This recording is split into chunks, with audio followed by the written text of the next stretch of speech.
جلدی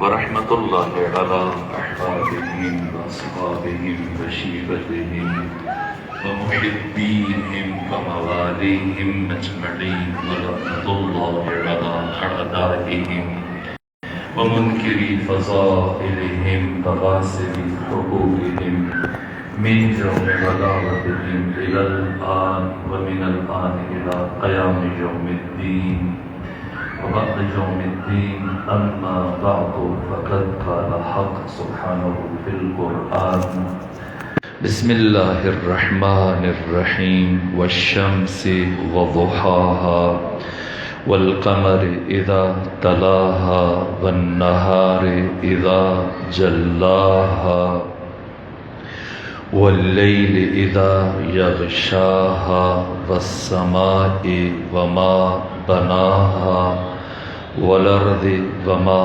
طحاها ونفس وما سواها فألهمها فجورها وتقواها قد أفلح من زكاها وقد خاب من دساها صلوات بجی خاندان فاطمہ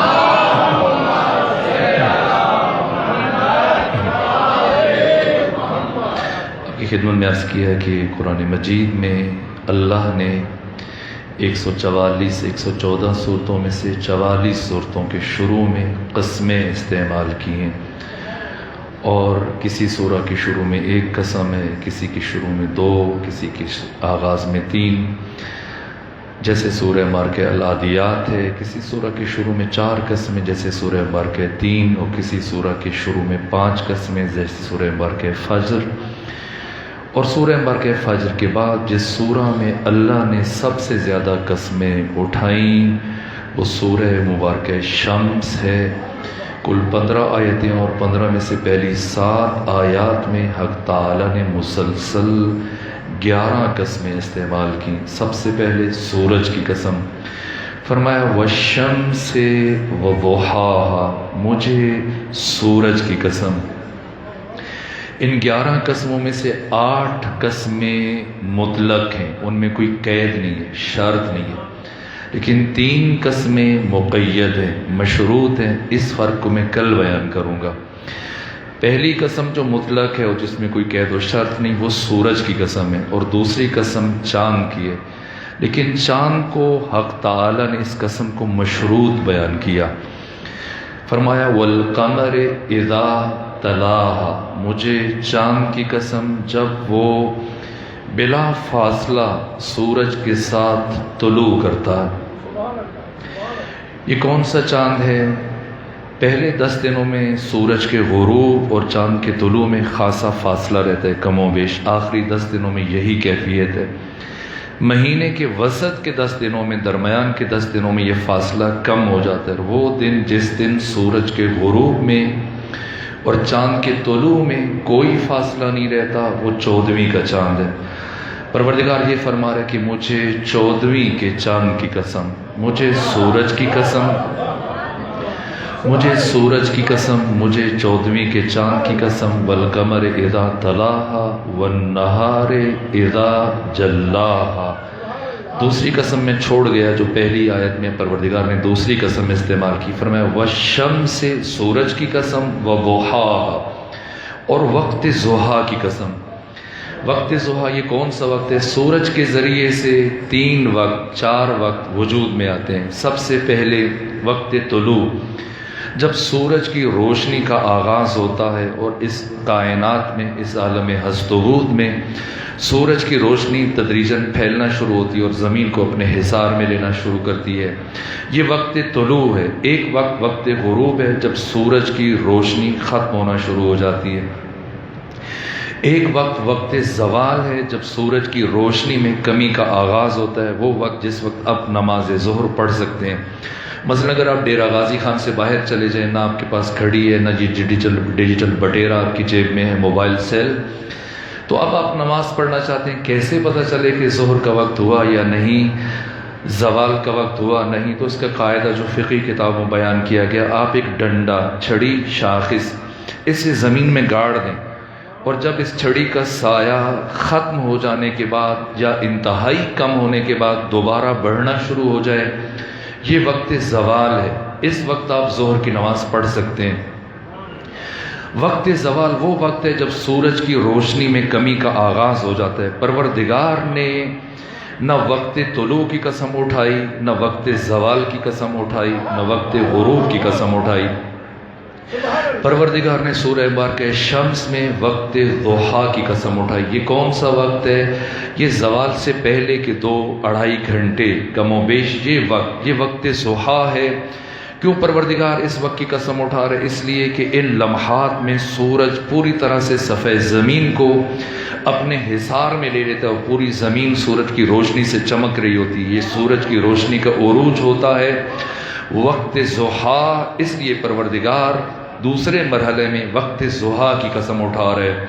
مجھے سورج کی قسم، مجھے وقت ضحیٰ کی قسم، اور مجھے 14ویں کے چاند کی قسم۔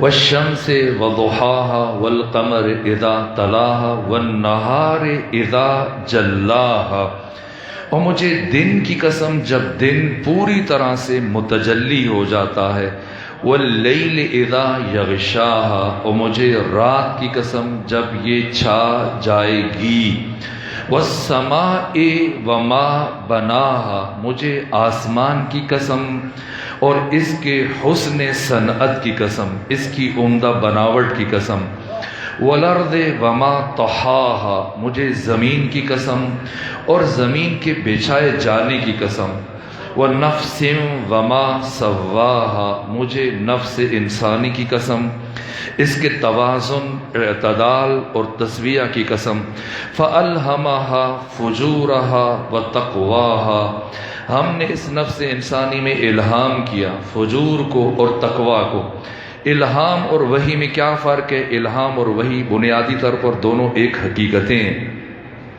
الہام میں بھی کوئی مطلب پروردگار انسان کے دل میں، اس کے مملکت وجود میں، اس کے دماغ میں، اس کے وجدان میں القاء کرتا ہے، اور وحی میں بھی وہ مطلب علمی، وہ مفہوم انسان کے وجود میں القاء کیا جاتا ہے۔ لیکن بنیادی فرق جو استاد ہادی معرفت نے بیان کیا علوم قرآن میں، وہ یہ ہے وحی اور الہام میں فرق کہ الہام کے وقت جب مطلب القاء ہوتا ہے تو انسان کو پتہ نہیں ہوتا کہ القاء کرنے والا کون ہے، لیکن وقت وحی انسان کو پتہ ہوتا ہے کہ کون مجھ پر وحی کر رہا ہے۔ فَأَلْهَمَهَا، پروردگار یہ 11 قسمیں اٹھا کے فرما رہے ہیں ہم نے نفس انسانی میں الہام کیا فجور، فجر، فاجر، فجرہ، یہ سب ایک خاندان کے لفظ ہیں۔ امام راغب اصفہانی نے مفردات راغب میں فجر، فجور، فجرہ کا مطلب وسیع شگاف بیان کیا۔ امام حسین نے اپنے خط میں یزید ابن معاویہ ابن ابو سفیان کو فاجر کہہ کے خطاب کیا۔ فاجر یعنی وہ شخص جس نے اپنے عمل اور کردار سے دین کی رضا کو چاک چاک کر دیا، دین کی چادر کو پھاڑ دیا۔ وقت فجر کو اب فجر کہتے ہیں۔ کیوں فجر کہتے ہیں؟ اس لیے کہ یہ لمحات رات کی تاریکی کے پردے کو چاک کر دیتے ہیں۔ تو انسان فاجر کو فاجر کیوں کہا جاتا ہے؟ کہ ایسا شخص جو اپنے عمل سے، اپنے کردار سے، اپنی شخصیت، اپنی روح، اپنے وقار، اپنی عزت، ان تمام پردوں کو، ان حجابات کو چاک کر دیتا ہے۔ فقط فَأَلْهَمَهَا فُجُورَهَا، ہم نے الہام کیا نفس انسانی میں فجور کو، وَتَقْوَاهَا، اور تقویٰ کو۔ تقویٰ کا سے مراد کیا ہے؟ تقویٰ کا معنی بعض افراد نے خوف کیا، بعض نے ڈر کیا ہے، بعض نے تقویٰ کا معنی پرہیزگاری کیا، جیسے خود ہم دیکھتے ہیں تفسیر نمونہ یا اردو زبان میں جو تفاسیر بیان ہوئی۔ لیکن استاد حق شہید مرتضیٰ مطہری نے بیان فرمایا کہ تقویٰ کا معنی نہ خوف ہے، نہ ڈر ہے، نہ پرہیزگاری ہے۔ انہوں نے حیرت کا اظہار کیا کہ مسلمان علماء نے کب سے تقویٰ کا معنی پرہیزگاری کرنا شروع کر دیا، کب سے تقویٰ کا معنی خوف کرنا شروع کر دیا۔ نہ، تقویٰ خوف نہیں ہے، ڈر نہیں ہے، پرہیزگاری نہیں ہے، بلکہ مفردات راغب میں امام راغب اصفہانی نے تقویٰ کا معنی نگہداشت کیا، حفاظت، بچاؤ، نگہداشت۔ جس طرح سے نہج البلاغہ میں مولا متقیان نے تقویٰ کو قلعہ سے تشبیہ دی ہے۔ تقویٰ یعنی قلعہ ہے، حصار ہے انسان کے گرد۔ جس طرح سے قرآن مجید نے تقویٰ کو لباس قرار دیا، جس طرح سے انسان قلعہ کے اندر محفوظ ہوتا ہے اپنے دشمنوں سے، جس طرح سے لباس کی وجہ سے انسان گرمی سردی کے آثار سے محفوظ ہوتا ہے، قرآن نے بھی یہی حفاظت مانا کیا تقویٰ کا۔ روزے کو جو فلسفہ بیان ہوا، یا ایھا الذین آمنوا اتقوا اللہ، یا ایھا الذین آمنوا کتب علیکم الصیام، اے مومنین تم پر روزوں کو فرض کیا گیا، کما کتب علی الذین من قبلکم لعلکم تتقون، جس طرح سے تم پر پچھلوں پر فرض کیا گیا تاکہ تم متقی بن جاؤ۔ پس روزہ بذات خود اہمیت نہیں رکھتا، فلسفہ وجوب روزہ اس لیے تاکہ انسان متقی ہو جائے۔ تقویٰ کیا ہے؟ جس طرح سے عروج السعادہ میں ملا احمد نراقی نے بیان کیا، تقویٰ کی مثال دیتے ان کا کہ ماضی میں بعض بزرگان پر گوئی سے بچنے کے لیے، زیادہ گفتگو سے بچنے کے لیے اپنے منہ میں کنکریاں بھر لیتے تھے، یہ تقویٰ ہے۔ لیکن استاد شہید مرتضیٰ مطہری نے، آیت اللہ تقی مصباح یزدی نے، ان شخصیات نے اس مفہوم کو رد کیا، کہا یہ تقویٰ نہیں ہے، یہ تقویٰ کی مشق ہو سکتی ہے، تقویٰ ایک الگ حقیقت کا نام ہے۔ اسی طرح سے روزہ تقویٰ کی مشق ہے۔ تقویٰ ایک ملکہ کو کہتے ہیں، ایک صلاحیت کو کہتے ہیں، ایک نظام کو کہتے ہیں۔ ہمارے وجدان میں، ہماری روح میں جو مدافعتی سسٹم بن جاتا ہے گناہوں کے خلاف، اسے تقویٰ کہا جاتا ہے۔ جیسے مثلا ابھی آپ اپنے گھروں سے چل کر امام بارگاہ تک آئے، انہی قدموں سے چل کے آئے۔ جب آپ چھوٹے بچے تھے، پہلی مرتبہ آپ کے والدین نے، آپ کے بڑوں نے، چچا تایا، نانا نے، دادا نے، آپ کے بڑے بھائی نے، بہن نے، کزن نے آپ کی انگلی پکڑ کے آپ کو چلنا سکھایا، اور ہزار کوشش کے باوجود آپ کے قدم لڑکھڑا جاتے تھے، زمین پر گر جاتے تھے، پھر اٹھایا جاتا تھا، کبھی زخمی ہو جاتے تھے۔ لیکن اب آپ چلتے ہیں، یہ ڈیجی خان ہے، اگر آپ یہاں سے چلے جائیں لاہور، اور لاہور کی کھلی اور کشادہ اور بڑی سڑکوں میں ایسے مقامات، جیسے میں جب کبھی داتا دربار کے سامنے سے گزرتا ہوں تو دیکھتا ہوں کہ ایک عجیب، ایک غوغا، ایک طوفان بدتمیزی، ہر طرف سے ایک بے ہنگم ٹریفک۔ لیکن اس دوران میں دیکھتا ہوں بہت سارے افراد روڈ عبور کر رہے ہوتے ہیں، سڑک کو عبور کر رہے ہوتے ہیں۔ وہ بچہ جو اپنے بچپنے میں جب چلنا سیکھ رہا ہوتا ہے تو ہزار احتیاط کے باوجود لڑکھڑا جاتا ہے، گر جاتا ہے، لیکن پھر ایک مرتبہ یہ ملکہ اور استعداد اور صلاحیت اور لیاقت اور قابلیت حاصل ہونے کے بعد اتنا پختہ ہو جاتا ہے، یہ اس کے اندر ایک ایسا نظام بن جاتا ہے کہ اب یہ آنے واحد میں، چشم زدن میں، ایک لمحے میں دیکھ رہا ہے ادھر سے رکشہ آ رہا ہے، ادھر سے بڑی گاڑی آ رہی ہے، ادھر سے چھوٹی گاڑی آ رہی ہے، ادھر سے بھی گاڑی آ رہی ہے، میں اس دوران میں کس ترتیب سے چلوں، کتنی رفتار سے چلوں کہ میں حادثے کا شکار بھی نہ ہوں اور بچ کر دوسری سمت پہنچنے میں کامیاب ہو جاؤں۔ یہ ملکہ ہے۔ جس طرح سے آپ لکھتے ہیں، شروع میں استاد آپ کے سر پہ کھڑا ہے، ٹیچر آپ کے سر پر ہے، اور آپ سے کہتے ہیں الف لکھو، سیدھا کرو، اور ہزار احتیاط کے باوجود پھر آپ ٹیڑھا کر دیتے ہیں۔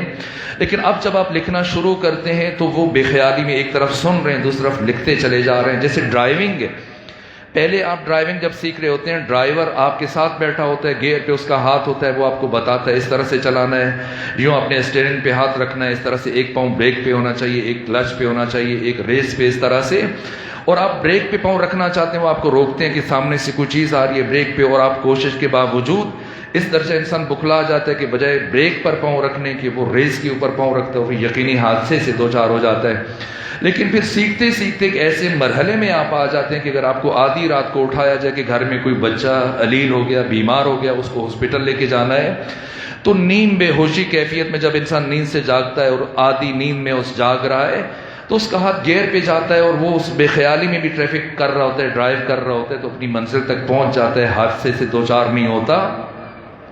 اسی کا نام ملکہ ہے، اسی کا نام استعداد ہے، یہ نظام ہے، یہ سسٹم ہے، یہ قابلیت ہے۔ ملکہ وہ وصف کہ جس کے حاصل ہونے کے بعد کوئی بھی کام انسان سے سہولت سے سرزد ہوتا ہے۔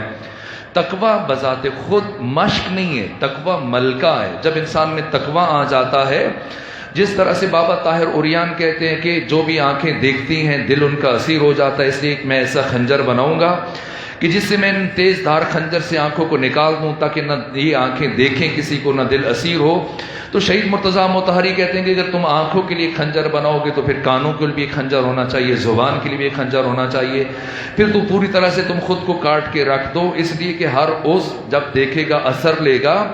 نہ جس طرح سے بابا طاہر عریان سے ان کے اشعار ہیں، شیخ سعدی نے کہا کہ جب وہ کہتے ہیں کہ ایک عارف جنگل میں بسیرا کر کے بیٹھا ہوا ہے اور اس سے پوچھا گیا کہ تم شہر میں کیوں نہیں جاتے، تو اس نے جواب دیا کہ شہر میں پھسلن بہت ہے اور انسان کے گرنے کے امکانات زیادہ بڑھ جاتے ہیں. اگر بڑے سے بڑا ہاتھی چلا جائے تو وہ بھی پھسل سکتا ہے, وہاں پھسلن کے امکانات ہیں. اس لیے میں نے جنگل میں بسیرا کر لیا, یعنی انسان دنیا سے کٹ جائے. نہ, یہ تقویٰ نہیں ہے. تقویٰ اس نظام کا نام ہے, اس صلاحیت کا نام ہے, اس استعداد کا نام ہے, اس قابلیت کا نام ہے, اس مدافعتی نظام کا نام ہے کہ جب وہ انسان کے وجود میں منتقل ہو جاتا ہے اور انسان کی روح اور انسان کے وجدان میں اور انسان کے درون میں اور انسان کے باطن میں جب وہ سسٹم بن جاتا ہے تو اس کی موجودگی میں وہ انسان کا محافظ بن جاتا ہے, اس کی نگہداشت کرتا ہے. چاہے وہ گناہ گاروں کے بیچ میں بیٹھ جائے, گناہوں کے بیچ میں بیٹھ جائے, لیکن آلودہ نہیں ہوتا. جس طرح سے جناب زلیخا نے چاروں طرف سے دروازے بند کیے اور یوسف کو گناہ میں ملوث کرنا چاہ رہی تھی, لیکن یہ یوسف علیہ السلام کا تقویٰ تھا کہ گناہ کے تمام مواقع میسر ہونے کے باوجود خود کو اس بستی سے, گناہ سے نکالنے میں کامیاب ہو گئے. یہ تقویٰ ہے, یہ وصف ہے. روزہ انسان کو متقی بناتا ہے. تقویٰ بھی منزل نہیں ہے. تقویٰ اس لیے تاکہ انسان پروردگار کا شاگرد بن جائے, تاکہ قرآن اس کے وجود پر اترنا شروع ہو جائے, قرآن کی آیات کو سمجھنا شروع کر دے. فَأَلْهَمَهَا فُجُورَهَا وَتَقْوَاهَا, ہم نے نفس انسانی میں الہام کیا فجور کو اور تقویٰ کو. قَدْ أَفْلَحَ مَنْ زَكَّاهَا, بتحقیق وہ کامیاب ہو گیا جس نے خود کا تزکیہ کر لیا. زکا یزکی, تزکیہ, زکات.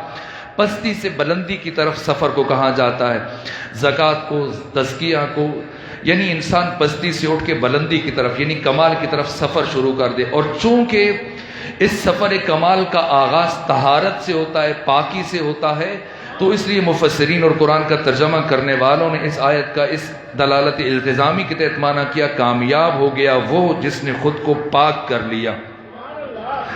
وقد خواب من دسا, خوابہ خیبہ, اس سے مراد وہ شخص کی جو منزل تک نہ پہنچ سکا, نہ مراد رہ گیا, نہ کام رہ گیا. خلق ہوا تھا کسی کام تک پہنچنے کے لیے, منزل تک پہنچنے کے لیے, لیکن جس مقصد کے لیے خلق ہوا اس منزل تک نہ پہنچ سکا. برباد ہو گیا, نامراد ہو گیا, ناکام ہو گیا, تباہ ہو گیا وہ جس نے خود کو گناہوں میں غرق کر لیا.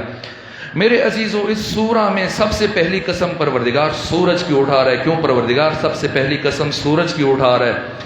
کیا کردار ہے اس کائنات میں سورج کا؟ سورج اس کائنات میں عامل حیات ہے, عامل زندگی ہے. جتنے بھی حیات کے منابع ہیں, ایک روشنی ہے, دوسرے حرارت ہے. ان حرارت اور روشنی کی وجہ سے انسان زندہ ہے, جی رہا ہے, سانس لے رہا ہے زمین کے سینے پر. اور حرارت اور روشنی ہر دو کا منبع سورج ہے. اگر یہ سورج کا چراغ بجھ جائے, اسی لمحے کائنات نابود ہو جائے, انسان ختم ہو جائے, مر جائے. انسان سورج کی وجہ سے زندہ ہے, کائنات سورج کی وجہ سے چل رہی ہے. جتنی بھی خوراک تیار ہوتی ہے, یہاں تک کہ بحر اطلس میں, بحر اوقیانوس میں 14 کلومیٹر گہرائی میں پانی کے اندر جو مچھلیاں اور دیگر آبی مخلوقات جو رزق حاصل کر رہے ہیں, وہ سب کا سب سورج کی وجہ سے بنتا ہے. جتنے پودے اگ رہے ہیں, یہ بخارات جو سورج سے بادل بناتے ہیں اور اڑ کے مختلف جگہوں پر ہواؤں کو جو ہوا چل رہی ہے سورج کی وجہ سے چل رہی ہے. یہ بادل جو مختلف علاقوں سے سفر کر کے دوسرے علاقوں تک پہنچ رہے ہیں سورج کی وجہ سے پہنچ رہے ہیں.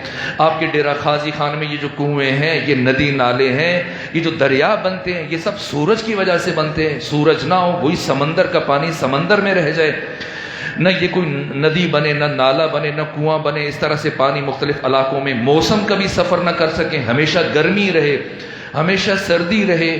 یہ سورج کی وجہ سے موسموں میں تبدیلی ہوتی ہے. کشش ثقل جو آپ اپنی ٹانگ پاؤں زمین سے اٹھاتے ہیں, دوبارہ زمین پر نہ پڑ سکے اگر سورج موجود نہ ہو, یہ سورج کی وجہ سے ہے. جتنے بھی منابع حیات ہیں سب کا سرچشمہ سورج ہے. جتنے بھی حرارت کے منابع ہیں, جتنے بھی قوت کے منابع ہیں, یہ تیل, پیٹرول, ڈیزل, کوئلہ, ان سب کا وجود سورج کی وجہ سے. اگر سورج نہ ہو, نہ تیل بن سکے, نہ ڈیزل بن سکے, نہ پیٹرول بن سکے, نہ کوئلہ بن سکے. جتنی بھی معدنیات آپ نے اپنے ہاتھوں میں جو پتھر پہنے ہو, عقیق ہے, فیروزہ ہے, زبرجد ہے, پکھراج ہے, نیلم ہے, یاقوت ہے, جتنے بھی پتھر ہیں, یہ جتنی دھاتیں وجود میں آ رہی ہیں, معدنیات, سب سورج کی وجہ سے ہیں. یہ سورج ہے. آپ چاند پہ چلے جائیں, آپ چاند پر زندگی نہیں گزار سکتے, اس لیے کہ چاند پر 2 ہفتے کا دن ہے اور 2 ہفتے کی رات ہے. زمین پر انسان زندہ رہ سکتا ہے, چاند پر کیوں زندہ نہیں رہ سکتا؟ اس لیے کہ جب 2 ہفتے کی رات ہوتی ہے تو درجہ حرارت نقطہ انجما سے اتنا گر جاتا ہے کہ اب جو بھی شے نصف شب کو وہاں پہ پہنچے گی، قدم رکھے گی، وہ برف بن کے نابود ہو جائے گی، ختم ہو جائے گی۔ اور دن میں 300 درجے سینٹی گریڈ سے بھی درجہ حرارت بڑھ جاتا ہے، جو بھی شے جل جائے گی جل کے راکھ ہو جائے گی۔ یہ سورج ہے، اس کائنات میں یہ سورج کی حیثیت ہے۔ اس لیے پروردگار سب سے پہلے، البتہ یہ ظاہری معنی ہے، ان قسموں کا باطنی معنی کل عرض کروں گا۔ سورج کی قسم اٹھا رہے پروردگار، چاند کی قسم اٹھا رہے، اس کے علاوہ آسمان کی قسم اٹھا رہے، آسمان کے حسن صنعت کی قسم اٹھا رہے، زمین کی قسم اٹھا رہے، زمین کے بچھائے جانے کی قسم اٹھا رہے، نفس انسانی کی قسم اٹھا رہے، اور ساری قسموں کے بعد پروردگار فرما رہے قد افلح من زکاہا۔ اور تزکیہ کا انداز، تزکیہ کا آغاز چونکہ پاکی سے ہوتا ہے، اور سب سے پہلے جو طہارت مطلوب ہے پروردگار کو انسان سے، وہ رزق میں طہارت مقصود ہے، وہ روزی میں طہارت مقصود ہے، وہ خوراک میں اور انسان کی غذا میں پاک ہونا چاہیے۔ جہاں سے یہ لقمہ انسان کی اساس وجود میں آ رہی ہوتی ہے، یہ لقمہ پاک ہونا چاہیے۔ کیوں لقمہ پاک ہونا چاہیے؟ کیوں پروردگار سورج سے قسم کا آغاز کر رہے؟ دیکھیے ابھی جب آپ تشریف لائے اپنے گھروں سے، مغرب پڑھی، عشاء پڑھی، اس کے بعد آپ نے ڈنر کیا، کھانا کھایا، لیکن اب جب صبح میں ناشتہ کریں یا دن میں، یہ جوان اور بچے جو میرے سامنے بیٹھے ہیں، میں ساری تمہید بیان کی اور اب نتیجے عرض کرنا چاہتا ہوں آپ کی خدمت میں۔ اب جب بیٹھیں دسترخوان پر اور جیسے ہی آپ کے سامنے روٹی رکھی جائے، نان رکھے جائیں، روٹی کا لقمہ توڑ کر جیسے ہی اٹھائیں اور حلق تک لے کے جائیں تو میری اس بات کو یاد کیجئے گا جو میں آپ کی خدمت میں عرض کرنا چاہتا ہوں کہ یہ ایک لقمہ روٹی کس طرح سے پروردگار انسان کے لیے مہیا کرتا ہے۔ سب سے پہلے ہمارا کسان، ممکن ہے ہم میں سے بھی بہت سارے کسان ہوں، جیسے میں خود کسان ہوں، بہت سارے آپ میں سے کسان موجود ہوں گے۔ سب سے پہلے مرحلے میں اس اناج کے لیے آپ دانہ اٹھاتے ہیں، اٹھا کر زمین کو نرم کرتے ہیں اور اس زمین کے اندر اس دانے کو چھپا دیتے ہیں۔ جب آپ نے یہ دانہ گندم کا یا کسی بھی اناج کا زمین کے اندر رکھا، یہ گل جائے، سڑ جائے، ختم ہو جائے، نابود ہو جائے، تباہ ہو جائے، لیکن نہ، یہی دانہ پھٹتا ہے اور اس کے اندر سے ایک کوپل نمودار ہوتی ہے اور وہ پھر اوپر سر نکالتی ہے۔ کون سی وہ ذات ہے جو زمین کے سینے سے اس کوپل کو باہر نکال رہی ہے؟ علی ابن ابی طالب نہج البلاغہ میں ارشاد فرماتے کہ الحمدللہ الذی خلق الحب وبرأ النسمہ، حمد ہے اس پروردگار کے لیے کہ جس نے بیج کو شگافتہ کیا اور اس کے اندر سے کوپل کو ظاہر کیا۔ پہلے انسان بیج زمین کے اندر اتارتا ہے، پھر یہ بیج پھٹتا ہے، کوپل نکلتی ہے اور آہستہ آہستہ یہ کوپل سر اٹھاتی ہے اور زمین کے سینے کو چیرتے ہوئے باہر آتی ہے۔ یہ کوپل اتنی نرم ہے، نازک ہے کہ اگر پانی کی تیز دھار اس کوپل کو چھو جائے تو یہ ٹوٹ کے ختم ہو جائے، لیکن اتنی مضبوط ہے کہ زمین کے سینے کو چیر کے باہر آ رہی ہے۔ وہ کون سی ذات ہے جو اس نرم و نازک کوپل کو زمین کے سینے کو چیرتے ہوئے باہر لے کے آتی ہے؟ اسی کا نام اللہ ہے، اسی کا نام خدا ہے۔ اور پھر تدریجاً اس میں بڑھوتری آ رہی ہے، یہ کوپل بڑھ رہی ہے، پودا بن رہی ہے، یہاں تک کہ درخت بنا، پھر اس کے اوپر اناج اگتا ہے، اور جب اناج اگتا ہے آپ اسے پانی سے سینچتے ہیں اور ہوا میں اس اناج میں بالیدگی پیدا ہوتی ہے، پھر سورج کی روشنی اس اناج کو پکاتی ہے، پھر چاند کی چاندنی سے اس اناج میں مٹھاس بھری جاتی ہے، یہاں تک کہ جب یہ اناج پک کر میٹھا ہو کر تیار ہو جاتا ہے۔ جیسے ابھی گندم کا موسم ہے تو آپ تھریشنگ کریں گے، گندم کو بھوسے سے الگ کریں گے، اور ایسا نہیں ہے کہ جب گندم بھوسے سے الگ ہو جائے تو آپ چمچ سے گندم کھانا شروع کر دیں، نہ، اب آپ اسے چکی میں لے جا کر پیسیں گے، آٹا بنائیں گے، اور آٹا بننے کے بعد ایسے نہیں کہ آپ اسے پھانکنا شروع کر دیں، نہ، آپ کے گھر کی وہ اس آٹے میں پانی ڈالے گی، نرم کریں گی، گوندیں گی، پھر آگ روشن کریں گی، اس پر توا رکھیں گی یا تندور میں اس آٹے کا پیڑا بنائیں گی، روٹی بنانے کے بعد تندور کے ساتھ لگا دیں گی یا توے پہ اوپر رکھیں گی، اور جب یہ پک جائے گی، روٹی تیار ہو جائے گی اور آپ کے سامنے دسترخوان پر آئے تو پروردگار میں رکھنا کہ یہ لقمہ پاک ہے یا ناپاک ہے، حلال ہے یا حرام ہے۔ ایسا نہ ہو اے انسان تو لقمہ حرام کھا کے اپنی نسلوں کو تباہ کر لے، اپنی عبادتوں کو تباہ کر لے، اپنی روح کو نابود کر لے اور کمال کا سفر وہیں پر رک جائے اور تو پستیوں کی طرف جانا شروع کر دے۔ اس حقیقت کو ختمی مرتبت نے سمجھایا، اولیاء خدا نے سمجھایا، یہاں تک کہ وجود مبارک ختمی مرتبت جب مکہ سے مدینہ تشریف لے کے گئے تو اہل مدینہ کے انصار میں ہر روز دن کا ان کا انداز تھا، پہلا سال مسلسل پیغمبر گرامی اسلام انصار میں سے ہر روز کسی نہ کسی مدینے کے افراد میں سے کسی نہ کسی کے مہمان بنتے تھے، اور ایک دن پیغمبر گرامی اسلام اپنے جوان صحابی انصار میں سے جناب زید بن حسام کے مہمان بنے. پیغمبر دن کا کھانا کھانے کے لیے جناب زید بن حسام کے گھر تشریف لے گئے، اور جب دسترخوان سج گیا تو جناب زید بن حسام نے پیغمبر کے آنے کی خوشی میں اپنے گھر میں گوسفند تھا، جسے بکرا آپ کہہ لیجئے، اسے ذبح کروا کر پھر انگاروں پر اس کے گوشت کو بھونا تیار کیا، اور جو وہ اچھی طرح سے آمادہ ہوا تیار ہوا تو پھر اس کے سجا سنوار کے پیغمبر کے سامنے دسترخوان پر رکھا.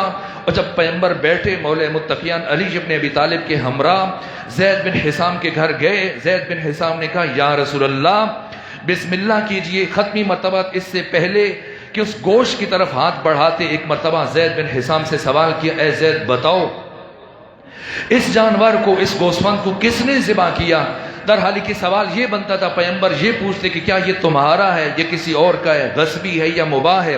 لیکن پیغمبر نے یہ نہیں پوچھا، اس لیے کہ گھر صحابی کا ہے اور ممکن نہیں کہ کوئی صحابی کسی کا غصبی مال اٹھا کر ذبح کر کے کھلا دے. جو کسی کا مال غصب کر لے وہ صحابی نہیں ہوتا، اور صحابی جو ہوتا ہے وہ کسی کا مال زندگی میں غصب نہیں کرتا. غاصب الگ ہوتا ہے، صحابی الگ ہوتا ہے. اس لیے ختمی مرتبت نہیں، سرے سے یہ سوال ہی نہیں پیدا ہوتا کہ پیغمبر گرامی اسلام کا صحابی غصب کرے، کسی اور کا مال اٹھا کر اسے ذبح کر کے پیغمبر کے سامنے رکھے. اس لیے پیغمبر نے یہ نہیں پوچھا، یہ پوچھا کہ بتا اس کو ذبح کس نے کیا. جیسے ہی پیغمبر نے پوچھا بتاؤ اسے کس نے ذبح کیا، تو اس نے ایک مرتبہ کپ کپی تاری ہوئی. زید بن حسام پریشان سے ہو گئے اور کہا یا رسول اللہ میں جانتا ہوں جانور کو کیسے ذبح کیا جاتا ہے، لیکن چونکہ میں نرم دل ہوں اس لیے مجھے خود ذبح کرنے کی ہمت نہیں پڑتی، اور میں اپنے ایک ہمسائے کے پاس گوسفند کو لے گیا، اس نے ذبح کیا. ختمی مرتبت نے پوچھا بتاؤ تمہارا وہ ہمسایہ مسلمان تھا یا غیر مسلم تھا؟ کہ یا رسول اللہ میرا ہمسایہ اہل کتاب تھا. ختمی مرتبت نے سورہ مبارکہ انعام کی آیت نمبر 145 تلاوت کرتے اٹھ کے کھڑے ہو گئے اور فرمایا کہ اللہ نے مسلمان پر غیر مسلم کے ذبیحہ کو ناجائز قرار دیا ہے، حلال قرار نہیں دیا، حرام قرار دیا ہے. یہ کہتے اٹھ کے چلے گئے ختمی مرتبت، اور کھانا نہیں کھایا، در حالی کہ گھر صحابی کا ہے، دسترخوان صحابی کا ہے، گوسفند صحابی کا ہے، پکانے والے صحابی کے گھر والے ہیں. اس کے باوجود ختمی مرتبہ بھوکے اٹھ کے چلے گئے اور لقمہ نہیں اٹھایا. تو پھر سوچئے گا کہ کتنا پاک طاہر اور طیب دسترخوان ہے ابو طالب عمران کا، کہ پیغمبر گرامی اسلام مسلسل 10 سال اس دسترخوان سے لقمے اٹھا کر تناول کرتے رہے.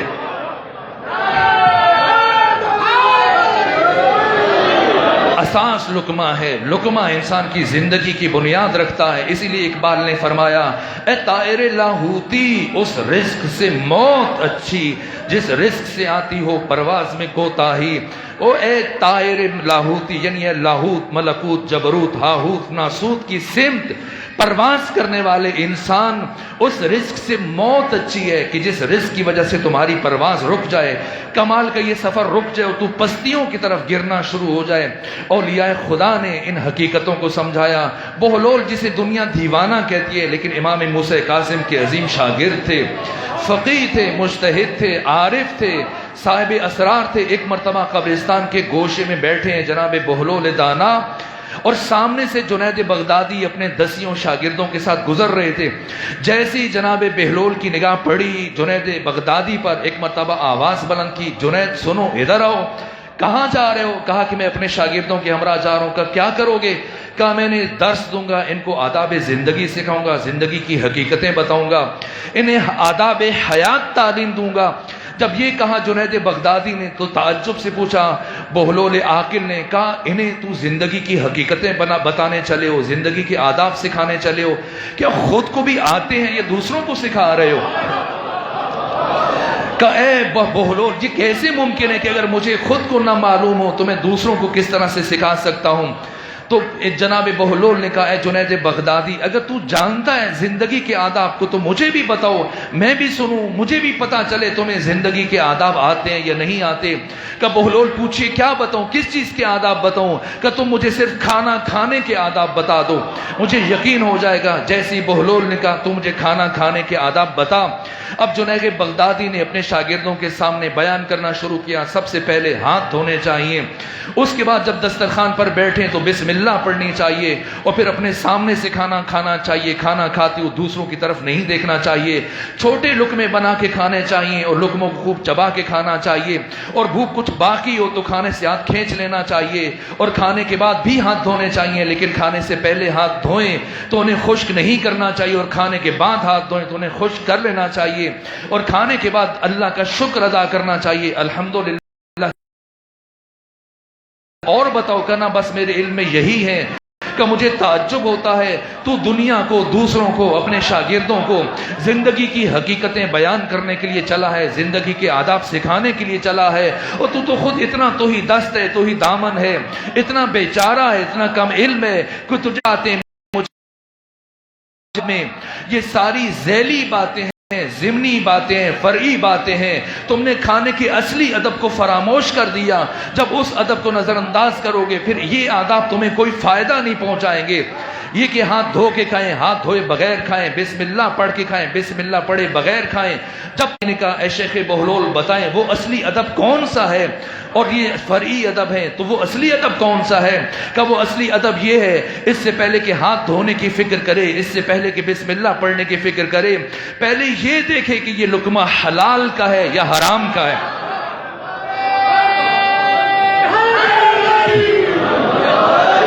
پاک ہے یا ناپاک ہے، غصبی ہے یا مباح ہے۔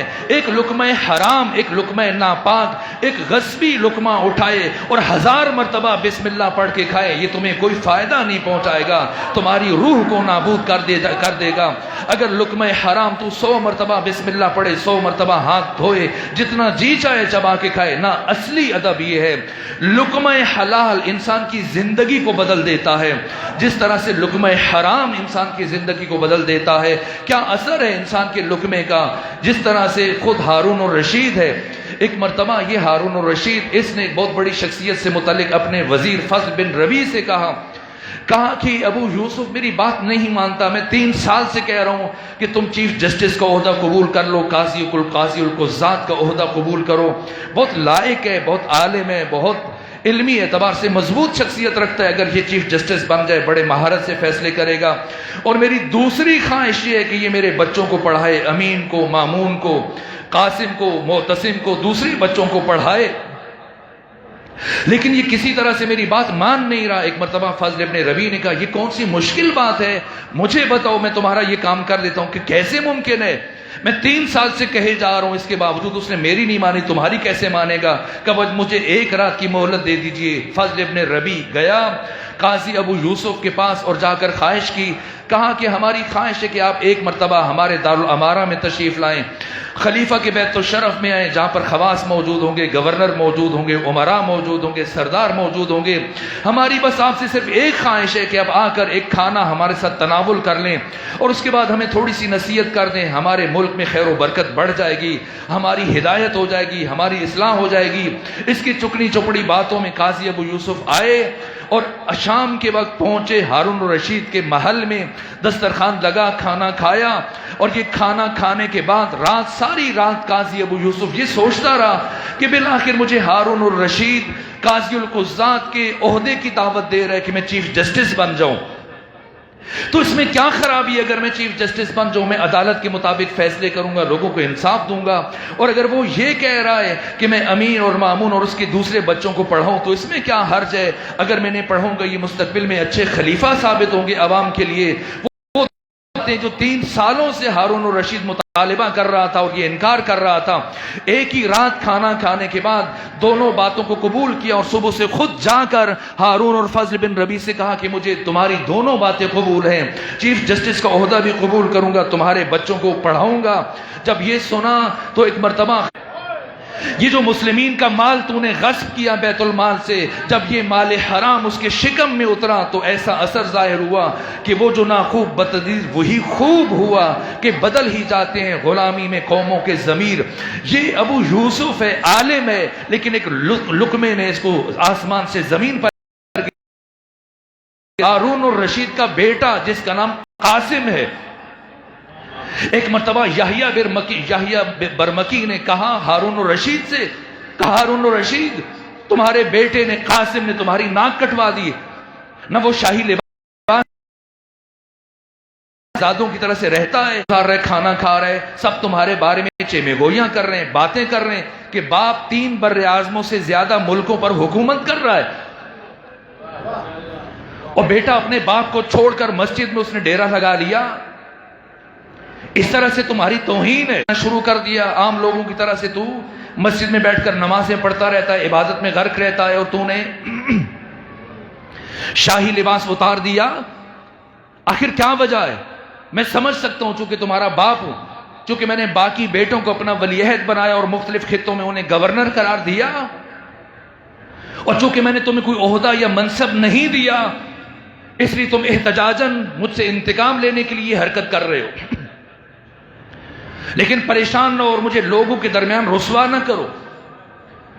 کاغذ قلم منگوایا، اور ہارون رشید نے اس وقت مصر کی حکومت کا حکم نامہ تحریر کیا اور اس کی طرف پھینکا کہ قاسم یہ اٹھاؤ، لے جاؤ، جا کے مصر کی حکومت کرو، جتنی کنیزیں چاہے خرید لو، جتنی خواتین سے شادی کرنا چاہو کر لو، نہ میں تمہیں وہاں کے اموال سے متعلق کچھ پوچھوں گا، وہاں کا آنے والا خراج، ٹیکس اور مال، بیت المال جس طرح سے جی چاہے گزارو، جیسے گھوڑے خریدنا چاہو، جس عیش و آرام سے رہنا چاہو، جیسے محلات اپنے لیے تعمیر کرو، مصر تمہارا ہے۔ جیسی قاسم نے ہارون الرشید کی یہ بات سنی، وہ حکم نامہ جو اپنے ہاتھ میں اٹھا کے پڑھ رہا تھا اسے زمین پر رکھا، اور زمین پر رکھنے کے بعد قاسم نے کہا، اے باپ ہارون الرشید، شاید آپ کو معلوم نہیں کہ میں علی ابن ابی طالب کی اقتداء کرتا ہوں، اور اب میں علی کی محبوں میں اور علی کے پیروکاروں میں داخل ہو چکا ہوں، اس لیے میں اس طاغوتی اور باطل حکومت کا حصہ کبھی نہیں بن سکتا۔ اس کو حکم نامے کو وہیں پر رکھا اور محل سے باہر چلا گیا، اور اب قاسم کو یہ خدشہ لاحق ہوا کہ کہیں ایسے نہ کہ زبردستی میرا باپ مجھے واپس بلوا لے اور اپنے ساتھ شامل کرنا چاہے۔ راتوں رات بغداد سے بصرہ کا سفر کیا، اور بصرہ میں آ کر قاسم نے مزدوری کرنا شروع کر دی، عام افراد کی طرح سے مزدوری کرتا رہا، یہاں تک کہ 3 سال گزرنے کے بعد جب قاسم بیمار پڑا اور اب اس کو لگنے لگا کہ مر جائے گا، تو اس کا ایک دوست تھا جس کا نام تھا عبداللہ بصری، شہید مرتضیٰ مطہری نے اس واقعے کو تحریر کیا۔ جب بیمار ہوا اور جان کنی کی کیفیت میں آیا اور اسے لگنے لگا کہ اب اس کی موت ہو جائے گی، تو اس نے 3 وصیتیں کی عبداللہ بصری کو، اپنے قریبی دوست کو۔ سب سے پہلے کا سنو عبداللہ بصری، یہ جو میرا لباس ہے اور اس کے علاوہ 3 لباس اور ہیں، میرے مر جانے کے بعد یہ میرے 4 لباس کسی ایسے انسان کو دینا جو اللہ کی بندگی میں زندگی گزار رہا ہو، جو اللہ کی عبادت کرتا ہے، تم اسے یہ لباس پہنچا دینا تاکہ وہ جب یہ لباس پہن کر اللہ کی بندگی کرے گا، میں بھی اس کے اجر میں شامل ہو جاؤں گا اور اس کے اجر میں شریک ہو جاؤں گا۔ اور دوسرا میرے پاس یہ صحیفہ ہے قرآن، جس کی میں دن اور رات میں تلاوت کیا کرتا ہوں جب مجھے موقع ملتا ہے، یہ کسی ایسے فرد کو دینا جسے قرآن سے محبت ہو اور جو قرآن سے تعلق رکھتا ہے، اور ایسے نہ ہو کہ قرآن کو بند کر کے رکھ دے، وہ دائماً ہر روز قرآن کی تلاوت کرتا ہو، ایسے فرد تک پہنچا دینا، یہ میری امانت ہے۔ اور اس کے بعد جیب سے ایک انگوٹھی نکالی قاسم نے اور کہا، اے عبداللہ بصری، یہ انگوٹھی کسی زمانے میں میرے باپ ہارون الرشید نے مجھے دی تھی، اور اسے میں نے کبھی نہیں پہنا۔ جب سے علی کی محبت میرے دل میں آئی اور جب سے میں نے علی ابن ابی طالب کی پیروی شروع کر دی اور جب سے مجھے امام موسیٰ کاظم کی صحبت کا شرف حاصل ہوا، میں نے اس انگوٹھی کو کبھی نہیں پہنا، اس لیے کہ بیت المال سے، مسلمانوں کے اموال سے اس کو بنایا گیا اور اس میں حرام کی آمیزش ہے، اور چونکہ مال مشکوک ہے اس لیے میں نے نہیں پہنی کبھی۔ جب میں مر جاؤں تو اس انگوٹھی کو میرے باپ ہارون رشید تک پہنچا دینا اور بتانا کہ آپ کے بیٹے قاسم نے دی۔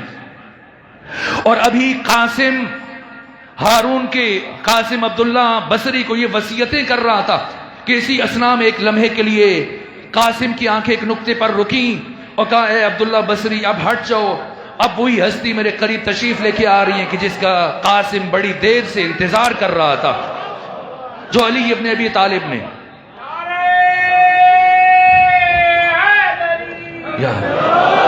وہ اصول جو مولا متقیان علی ابن ابی طالب نے اپنے صحابی حارث ہمدان کو ارشاد فرمایا، یا حارث ہمدان من یمت یرانی، اے حارث ہمدان جو بھی مرے گا، جب بھی مرے گا، جہاں بھی مرے گا، وہ میری زیارت ضرور کرے گا، اور پھر فرمایا موتو قبل ان تموتو، مر جاؤ اس سے پہلے کہ تمہیں موت آئے۔ یہ عظیم جملہ ہے حضرت کا جو توضیح طلب ہے اور تفسیر طلب ہے۔ بس میرے عزیزو، لقمہ حلال نسلوں کو سنوار دیتا ہے۔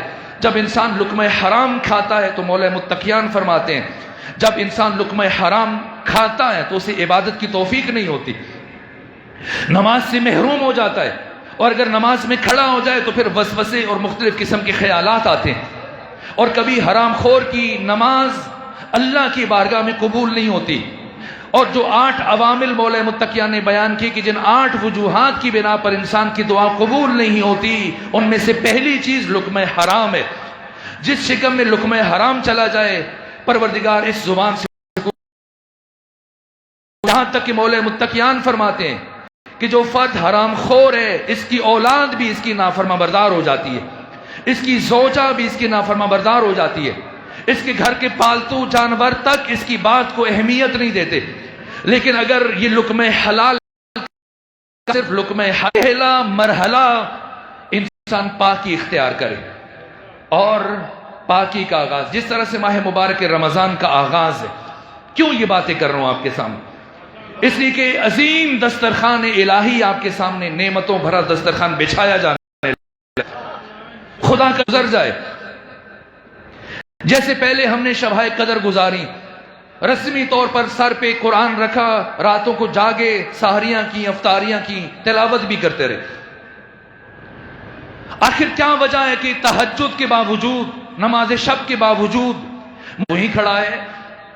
زیارت 40 کے لیے کربلا جاتا ہے، جیسے پہلے کیفیت تھی، پلٹ کے آتا ہے، پھر وہاں کھڑا ہے۔ کیوں کوئی تبدیلی ظاہر نہیں ہوتی؟ کیوں انسان میں فرق نہیں آتا؟ کیوں اس کی دعائیں مستجاب نہیں ہوتی؟ کیوں وہ مرحلہ کمال کی طرف اس کا سفر بڑھتا نہیں ہے؟ کیوں اسے قرب پروردگار حاصل نہیں ہوتا؟ میرے عزیزوں، یہ بات آن دی ریکارڈ ہے جو عرض کرنے لگا ہوں۔ آیت اللہ حسن زادہ عاملی کہ پچھلے سال ان کا انتقال ہوا۔ یہ مفسر، علوم قدیم و جدید اور علوم غریبہ پر مہارت رکھنے والے، دنیا کی کئی زبانوں سے آشنا آیت اللہ حسن زادہ عاملی، یہ بات آن دی ریکارڈ ہے۔ قوم میں ان کے ہمسائے میں ایک جوان بچہ تھا، تقریباً 13-14 سال کا، بات نہیں تھی، بس یہ ایک بچہ تھا، اور کار حادثے میں اس بچے کی وفات ہو گئی۔ اور اب جب اس کا جنازہ اٹھنے لگا، یہ آن دی ریکارڈ ہے، قوم میں آیت اللہ حسن زادہ عاملی کے ہمسائے میں جب اس بچے کا جنازہ اٹھنے لگا تو ماں، جس کے شوہر کی پہلے وفات ہو چکی تھی جنگ میں، اور اب یہ اکلوتا بچہ تھا، تو اس کی موت سے اس کی کیفیت ایک عجیب غشی کی حالت طاری ہو رہی تھی، بار بار بے ہوش ہو رہی تھی، اور دیکھنے والے یہ محسوس کر رہے تھے کہ کہیں اپنے حواس نہ کھو دے۔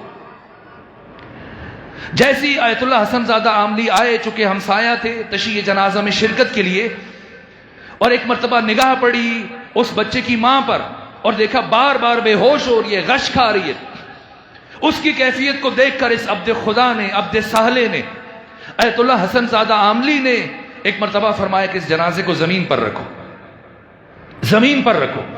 اور جب جنازہ زمین پر رکھا گیا، آگے بڑھے اور اس بچے کی پیشانی پر ہاتھ رکھ کر سورہ فاتحہ کی تلاوت کی، وہ فاتحہ جو ہم ہر روز پڑھتے ہیں۔ لیکن جب اس عارف نامدار نے، اس انسان باعمل نے، عبد صالح نے، عبد خدا نے جب اس بچے کی پیشانی پر ہاتھ رکھ کر سورہ فاتحہ پڑھی اور کچھ ذکر کیا، تو یہ بات آن دی ریکارڈ ہے، کچھ لمحوں کے بعد وہی بچہ اٹھ کر بیٹھ کے اور باتیں کرنے لگ گئے۔ جتنے بھی حاضرین تھے، شرکاء تھے، سب حیران ہوئے۔ اس محفل میں آیت اللہ حسن زادہ عاملی کی شاگرد بھی موجود تھے۔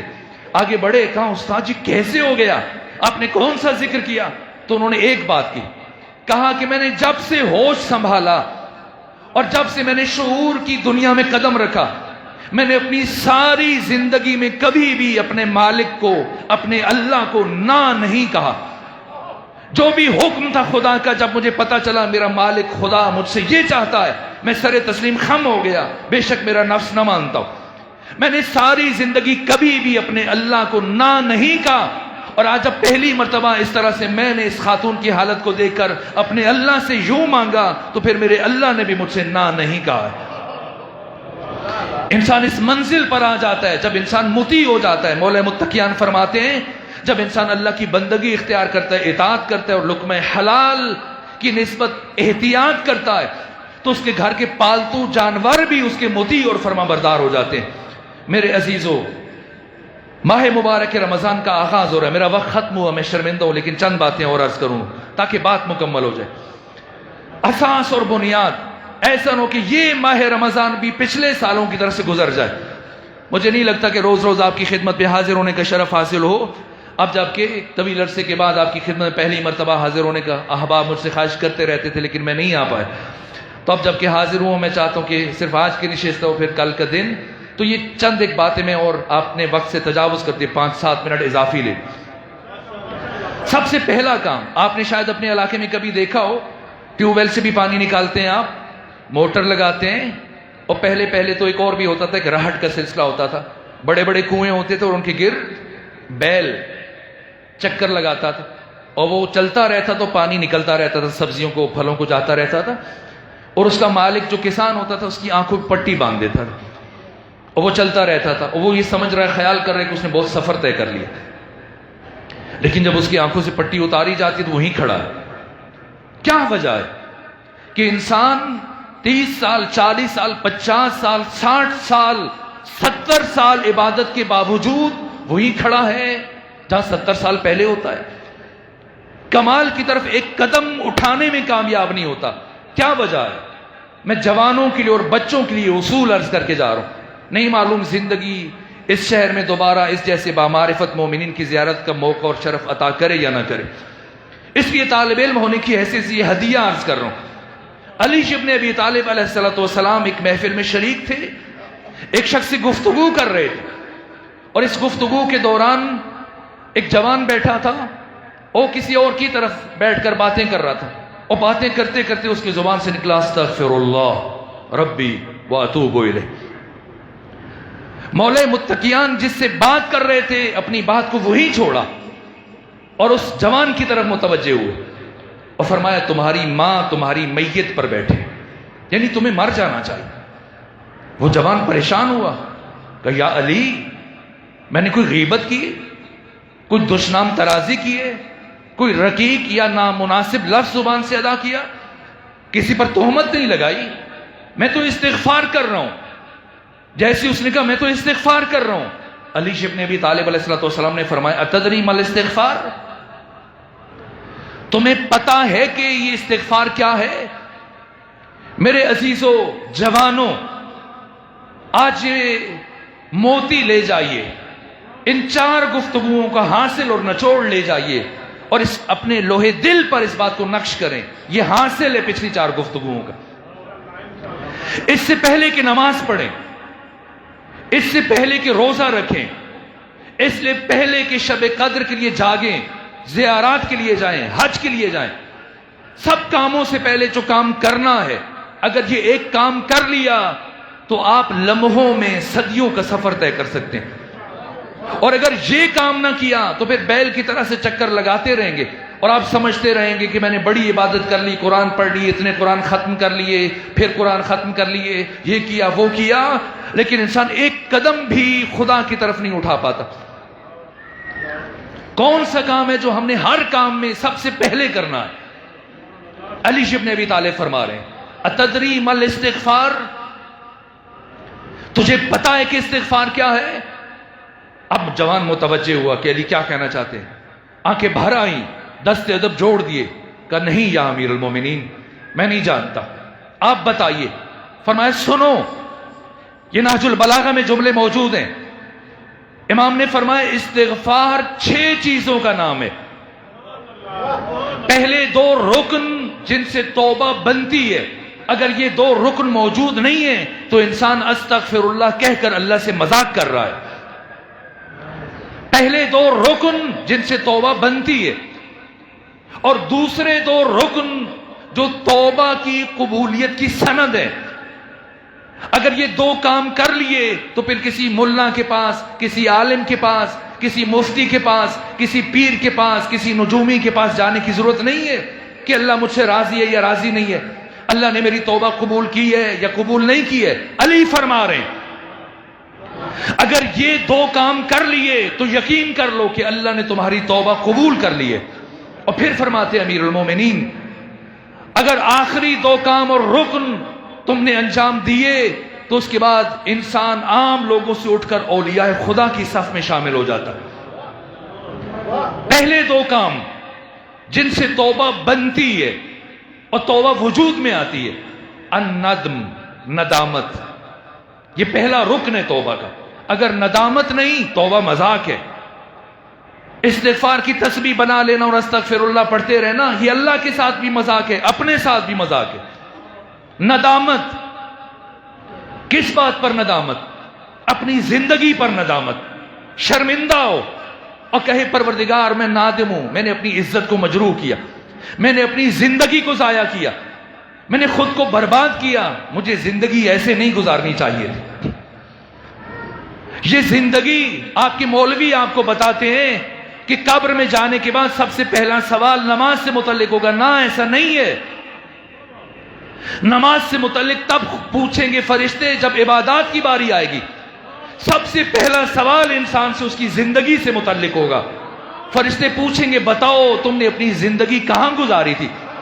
اے جوانوں، یہ زندگی ایسی چیز نہیں ہے کہ چوکوں میں، چوراہوں میں، گلیوں میں کھڑے ہو کر موبائل سیل پر، فیس بک پر، سوشل میڈیا پر ضائع کر دو۔ میرے عزیزو، یہ ماہ رمضان کی آمد ہے، یہ قرآن جو کتاب منشور حیات ہے۔ میں دیکھتا ہوں جوان کبھی کبھی اتنے بےتاب ہوتے ہیں کہ مجلس کے دوران بھی سیل نکال کے دیکھنا شروع کرتے ہیں کہ مجھے کس نے میسج کیا۔ اگر دن میں 500 مرتبہ کوئی میسج آئے، 500 مرتبہ اٹھا کے دیکھتے ہیں اب کس نے میسج کیا۔ 1000 مرتبہ میسج آئے مسجد میں نماز میں، جلدی جلدی نماز ختم کریں گے، اب کس کا میسج آیا؟ اے جوان، دن میں تجھے 1000 مرتبہ میسج کیا جائے تو 1000 مرتبہ موبائل سیل کو اٹھا کے دیکھتا ہے کس نے میسج کیا۔ دن میں 1 مرتبہ قرآن کو اٹھا کے دیکھ لیا کر تیرے اللہ نے تجھے کیا میسج بھیجا ہے۔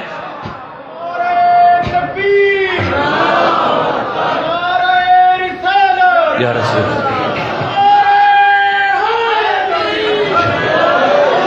یہ سب سے پہلا مرحلہ کہ زندگی کہاں گزاری ہے، کیسے وقت اپنا گزارا۔ سب سے پہلا سوال انسان سے اس کی زندگی سے متعلق ہوگا، ایک ایک پل کا حساب ہوگا۔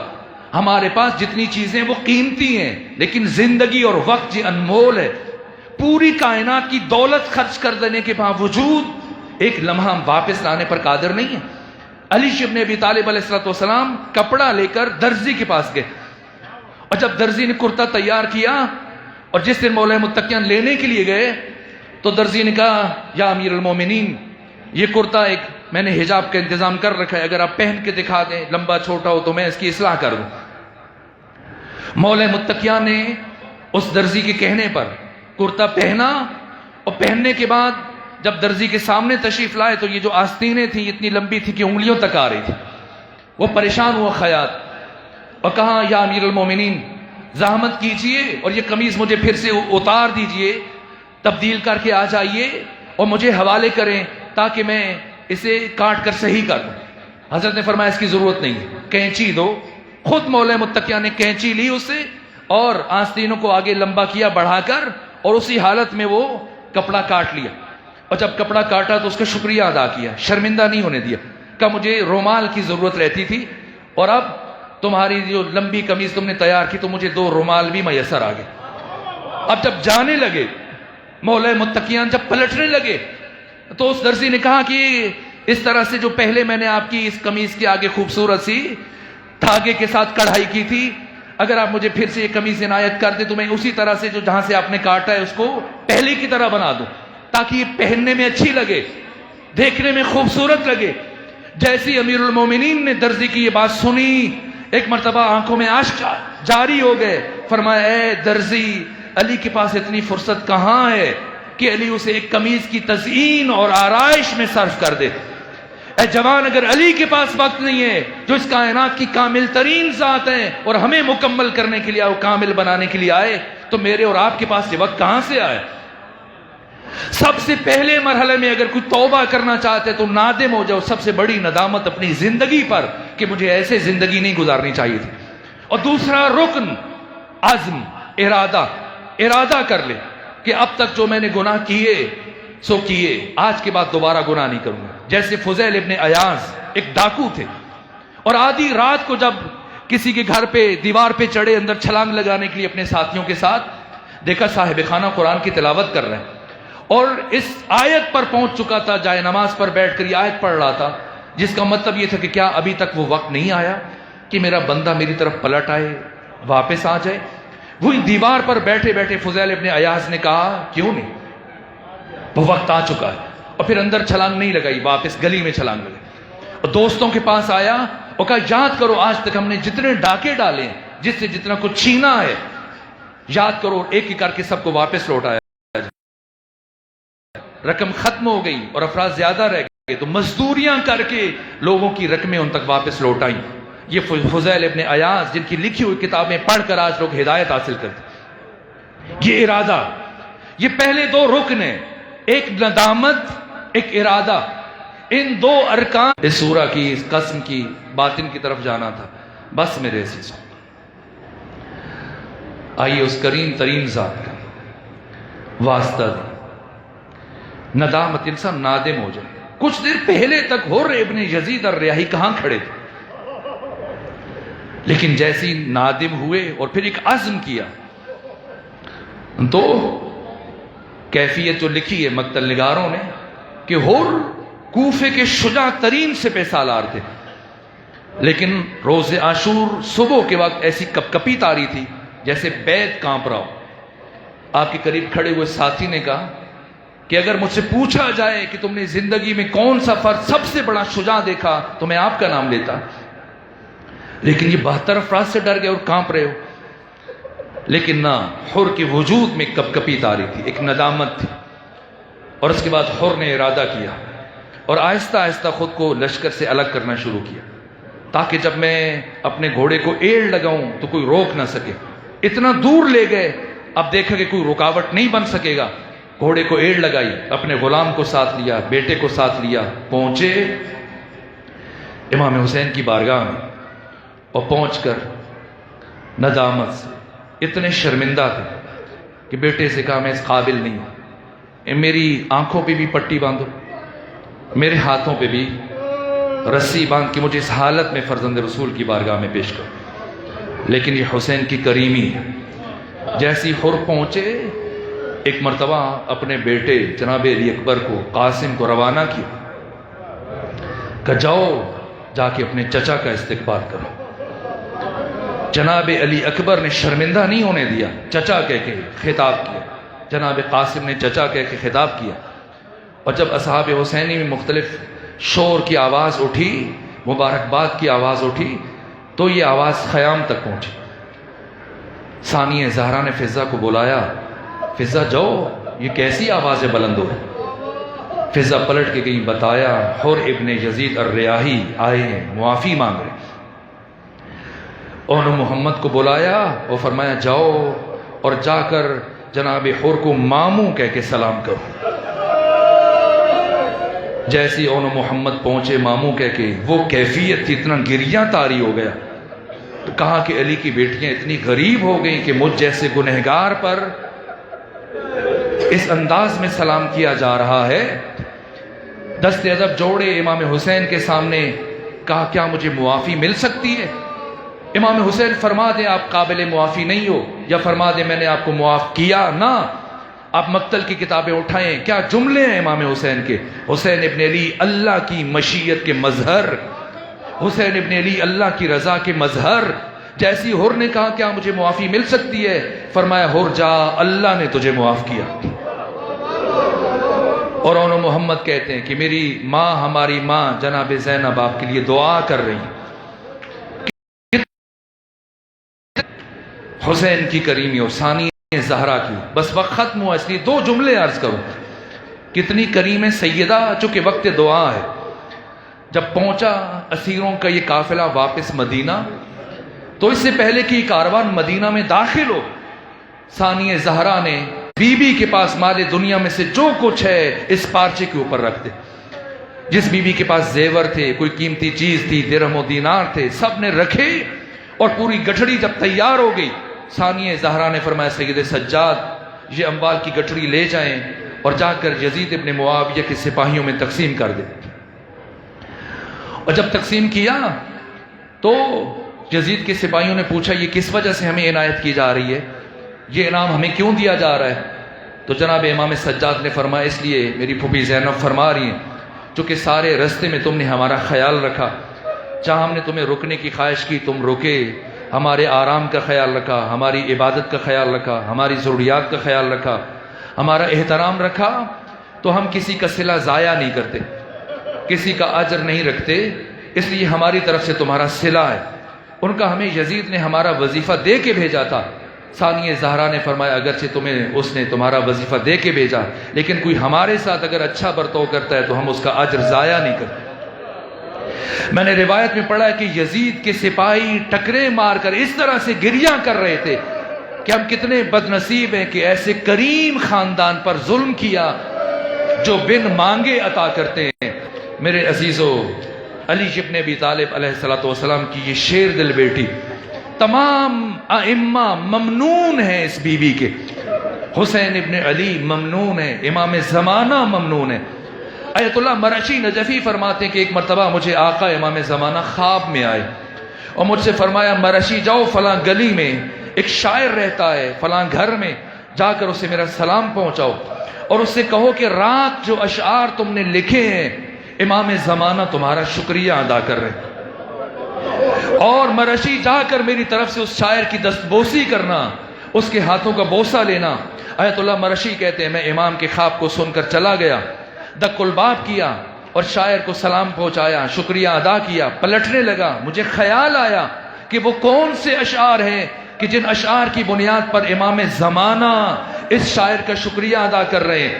میں نے شاعر سے کہا اگر مناسب سمجھو تو وہ کلام اٹھا کے لے آؤ، اور جب شاعر وہ کلام اٹھا کے لایا تو اس کا پہلا شعر یہ تھا سر نئی در نئی نوا می ماند اگر زینب نبود، کربلا در کربلا می ماند اگر زینب نبود، کربلا کربلا ہی میں رہ جاتی اگر زینب بنت علی نہ ہوتی۔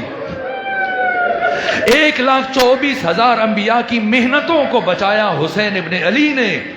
حسین ابن علی کی محنتوں کو کس نے بچایا؟ زینب بنت علی نے۔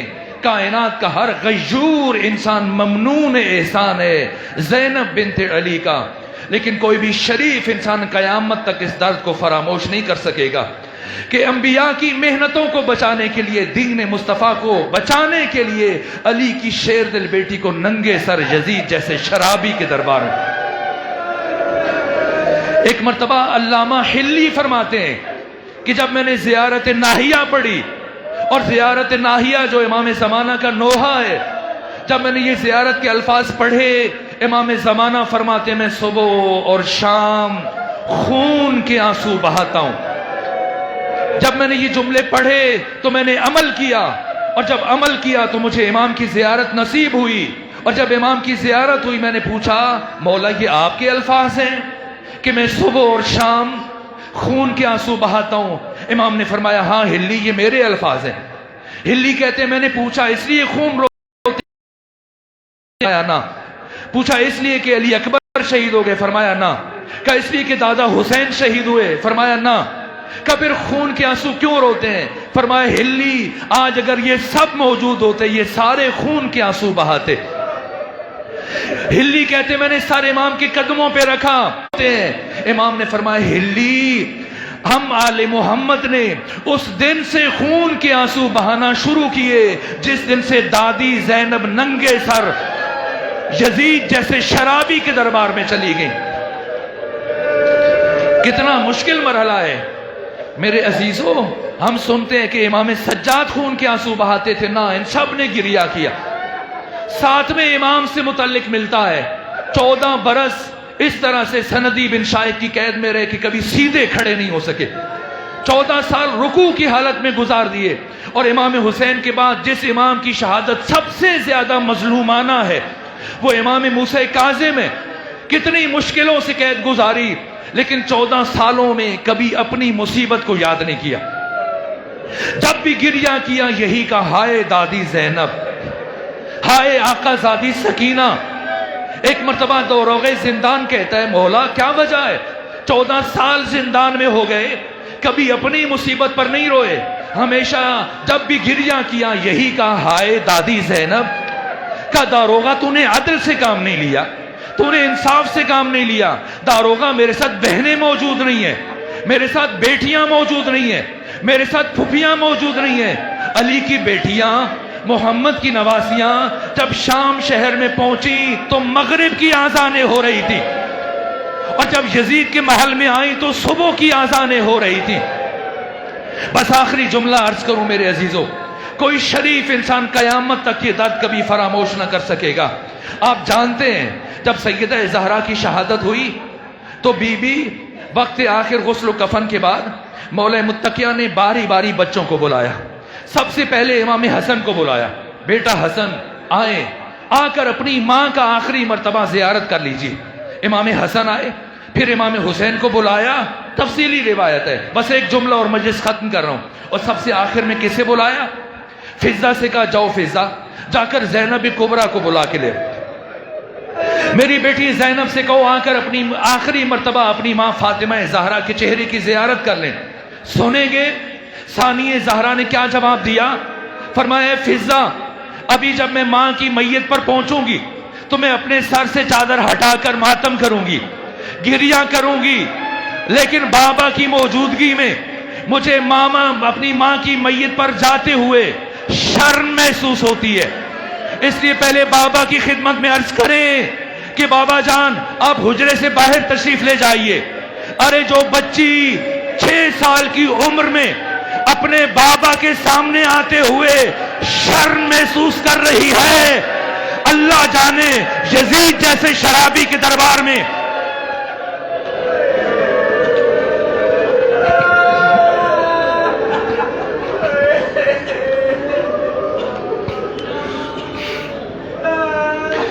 پروردگار بحق ثانی زہرا ہماری عبادت کو قبول فرما، ہماری عبادت کے لیے اجر عظیم قرار دے، ہمارے گناہوں کو معاف فرما، ہمارے والدین کے گناہوں کو معاف فرما، ہم سب کو نعمت تقوی عطا فرما، جو مومن بیمار ہیں انہیں شفا عطا فرما، جو تنگ دست ہیں ان کی تنگ دستی دور فرما، جو پریشان حال ہیں ان کی پریشانیوں کو دور فرما، جو بے اولاد ہیں انہیں اولاد عطا فرما، جو رحلت کر گئے انہیں جوار اہل بیت میں جگہ عطا فرما۔ اللہ میں اسلام کو سر بلند فرما، اللہ میں کفر کو سر نگوں فرما، امام زمانہ کے سپاہیوں کی حفاظت فرما، بالخصوص امام زمانہ کے وہ سپاہی جو شام میں ثانیہ زہرا کے حرم کے دفاع میں شب و روز مصروف رہتے ہیں، انہیں کامیابیاں عطا فرما، ان کے دشمنوں کو نابود فرما، ہمیں بھی آقا کا سپاہی بننے کی توفیق عطا فرما۔ بانی مجلس جناب امجد صاحب کے فرزند جو دنیا سے رخصت ہوئے، شہدائے اسلام، شہدائے پشاور، ایسے تمام مومنین مومنات جن کے لیے کوئی فاتحہ پڑھنے والا نہیں، سب کے درجات کی بلندی اور ایصال ثواب کے لیے سورہ فاتحہ